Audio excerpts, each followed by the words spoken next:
Hi everyone, welcome to నాగ్స్విచ్ kitchen. ఈరోజు మన వీడియో వచ్చేసి ఎగ్లెస్ చాక్లెట్ కేక్. ఈ చాక్లెట్ కేక్ని ఎంతో సింపుల్గా మనం ఇంట్లోనే ఈజీగా తయారు చేసుకోవచ్చు. దీనికి పెద్ద ప్రాసెస్ కూడా అవసరం లేదు. మనకు మైక్రోవేవ్ ఓవెన్ లేకపోయినా కూడా మనం ఇంట్లో ఈజీగా ఈ కేక్ని ప్రిపేర్ చేసుకోవచ్చు. చాలా బాగా వస్తుంది. మీరు కూడా తప్పక ట్రై చేయండి ఈ న్యూ ఇయర్కి. అయితే ముందుగా మనం ఒక మిక్సీ జార్ తీసుకొని అందులో పావు కప్పు నూనెను వేసుకోవాలి. మెజర్మెంట్ కప్తో పావు కప్పు నూనెను, ఫ్లేవర్లెస్ ఆయిల్ని వేసుకోవాలి. అలాగే పావు కప్పు పెరుగును వేసుకోవాలి. నూనె, పెరుగు ఈక్వల్ క్వాంటిటీలో ఉండాలి. హాఫ్ కప్ షుగర్ని యాడ్ చేసుకోవాలి. ఇప్పుడు ఇందులో మనం కొద్దిగా నిమ్మరసంని పిండుకోవాలి. ఒక 1 టీ స్పూన్ నిమ్మరసంని యాడ్ చేసుకోవాలి. ఇప్పుడు మనం వీటన్నింటినీ కూడా మిక్సీ పట్టుకొని ఉంచుకోవాలి. మనకు కన్సిస్టెన్సీ అనేది ఈ విధంగా స్మూత్గా సిల్కీగా ఉంటే సరిపోతుంది. మనకు షుగర్ అంతా కూడా మెల్ట్ అయిపోయే వరకు మిక్సీ పట్టుకోవాలి. ఇప్పుడు దీన్ని ఒక పక్కన పెట్టేసి ఒక బౌల్లో ఒక స్ట్రైనర్ని పెట్టుకొని అందులో 1 కప్ మైదాని యాడ్ చేసుకోవాలి. అలాగే 1 టీ స్పూన్ బేకింగ్ పౌడర్ని వేసుకోవాలి. హాఫ్ టీ స్పూన్ వంట సోడాని వేసుకోవాలి.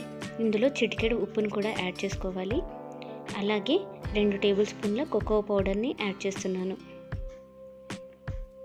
ఇప్పుడు వీటన్నింటినీ కూడా మనం ఈ విధంగా జల్లించుకోవాలి.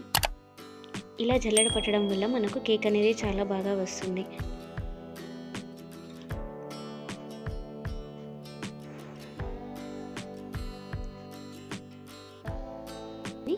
ఇప్పుడు ఇందులో ఇంతకుముందు షుగరు అలాగే ఆయిల్ అదంతా మిక్సీ పట్టుకొని ఉంచుకున్నాం కదా, దాన్ని ఇందులో వేసుకొని మనం కట్ అండ్ ఫోల్డ్ మెథడ్లో కలుపుతూ ఉండాలి. ఆ బ్యాటర్ని మొత్తాన్ని ఇందులో వేసేసి మనం కట్ అండ్ ఫోల్డ్ మెథడ్లో కలపాలి. ఈ విధంగా ఇలా కట్ చేస్తూ ఇలా ఫోల్డింగ్ చేసుకుంటూ కలుపుకుంటూ ఉంటే మనకు కేక్ అనేది చాలా బాగా వస్తుంది. ఇలా మనం కలుపుకున్న తర్వాత మనం ఇందులో 2 టేబుల్ స్పూన్ల మిల్క్ను కూడా యాడ్ చేసుకోవాలి. కాచి చల్లార్చిన పాలని ఇందులో వేసుకోవాలి. 2 టేబుల్ స్పూన్లు అయితే మనకు కరెక్ట్గా సరిపోతుంది. ఇలా పాలను వేసుకున్న తర్వాత మరొకసారి కట్ అండ్ ఫోల్డ్ మెథడ్లో కలపాలి. ఈ విధంగా కలపడం వల్ల మనకు కేక్ అనేది చాలా ఫ్లఫీగా వస్తుంది. ఒక్కసారి కాకుండా ఒక్కొక్కసారిగా వేసుకుంటూ మనం పాలను ఇలా కలుపుతూ ఉండాలి. ఇప్పుడు మనకు కేక్ బ్యాటర్ అనేది రెడీ అయిపోతుంది.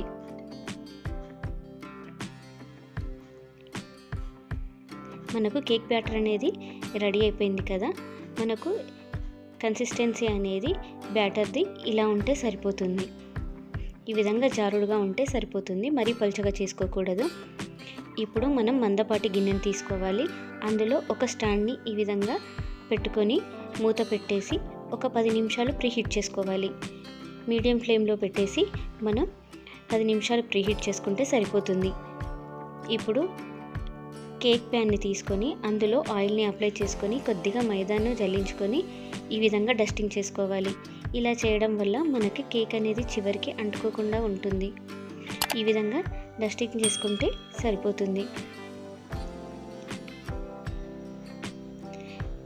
ఇందులో మనం కేక్ బ్యాటర్ని మొత్తంని యాడ్ చేసుకోవాలి. కేక్ బ్యాటర్ అనేది మనం మరీ ఎక్కువగా వేయకూడదు, గిన్నె మొత్తంగా వేయకూడదు. ఎందుకంటే మనకు కేక్ అనేది పొంగుతుంది కాబట్టి బయట పడిపోయే ఛాన్స్ ఉంటుంది. హాఫ్ వేసుకుంటే సరిపోతుంది. ఇప్పుడు ఇలా వేసుకున్న తర్వాత మనం ట్యాప్ చేసి మనం రెడీగా ఉంచుకోవాలి. ఈ విధంగా ట్యాప్ చేస్తే మనకు ఎయిర్ బబుల్స్ అనేవి ఎక్కడ కూడా లేకుండా కేక్ చాలా బాగా వస్తుంది. ఇలా ట్యాప్ చేసుకొని రెడీగా ఉంచుకోవాలి. ఇప్పుడు మనం స్టవ్ మీద గిన్నెను పెట్టాం కదా, 10 మినిట్స్ తర్వాత మనం మూత తీసి ఈ కేక్ ప్యాన్ని అందులో పెట్టేసుకొని మనం 25 to 30 మినిట్స్ బేక్ చేస్తే కేక్ అనేది పర్ఫెక్ట్గా రెడీ అయిపోతుంది. ఖచ్చితంగా 25 to 30 మినిట్స్ పడుతుందండి. 25 మినిట్స్ తర్వాత మనం ఒకసారి మూత తీసి ఈ విధంగా టూత్పిక్తో చెక్ చేసుకోవాలి. మనకి టూత్పిక్కి ఏమీ కూడా అంటనట్టయితే మనకు కేక్ అనేది పర్ఫెక్ట్గా రెడీ అయిపోయినట్టే. చూసారా, మనకు ఈ టూత్ పిక్కి ఎక్కడ కూడా అంటట్లేదు బ్యాటర్ అనేది. సో మనకి కేక్ అనేది రెడీ అయిపోయింది. ఇప్పుడు దీన్ని మనం తీసేసి ఒక తడి క్లాత్ అనేది కప్పి ఉంచాలి. ఇది పూర్తిగా చల్లారే వరకు కూడా మనం డిమోల్డ్ చేసుకోకూడదు. మనకి కేక్ అనేది మాయిశ్చర్ పోకుండా ఉండడానికి ఈ విధంగా తడి క్లాత్తో కప్పి ఉంచాలి. ఇప్పుడు మనం ఈ క్లాత్ని తీసేసినట్టయితే మనకు కేక్ అనేది కూడా పూర్తిగా చల్లారింది కదా.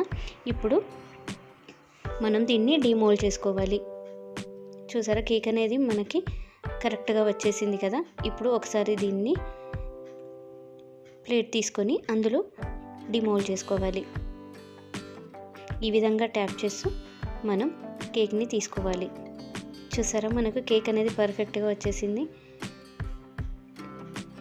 ఎగ్లెస్ కేక్ని ఇలా సింపుల్గా ఇంట్లోనే మనం ఈజీగా ప్రిపేర్ చేసుకోవచ్చు.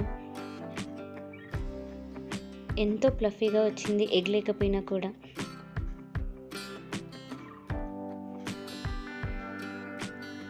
ఇప్పుడు దీన్ని కట్ చేసి చూద్దాము. మనకు కేక్ అనేది ఎలా వచ్చిందనేది మీకు కూడా అర్థమవుతుంది.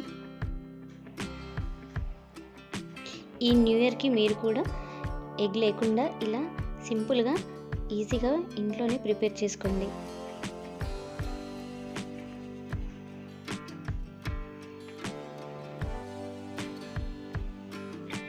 చూడండి ఎంత ఫ్లఫీగా వచ్చిందో కేక్ అనేది. సాఫ్ట్గా ఫ్లఫీగా ఉంది కదా.